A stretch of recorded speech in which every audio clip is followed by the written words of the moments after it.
nini hukumu ya mtu aliyelala na janaba mpaka alfajiri ikamuingilia akiwa na janaba bado, nini hukumu yake? Nataka munifahamu vizuri.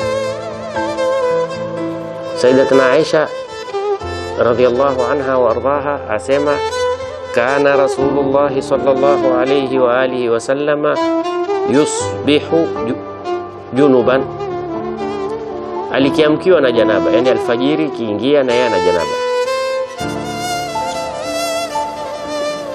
Na maanisha tusiangalie ile janaba ni la halali au ni la haramu. Mwenyezi Mungu atuepushe na majanaba ya haramu, lakini si tuangalia hukumu ya janaba, hatuangalii thawabu za janaba na dhambi za janaba. Je, mtu amefanya tendo la ndoa usiku wa Ramadhani, ni lazima aoge usiku ule ule? Kama lazima, si lazima, ni uzuri aoge usiku ule ule.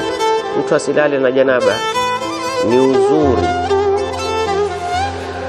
aoge usiku ule ule ili usilale na janaba. Lakini kwa bahati akalala na ile janaba, alfajiri kiingia, hana neno, anainuka na oga kwa ajili ya kuswali na somo yake. Sasa amepitiliza, hata alfajiri hakuamka, akiamka saa 3 saa 4 haina neno, aoge aswali, somo yake haina neno.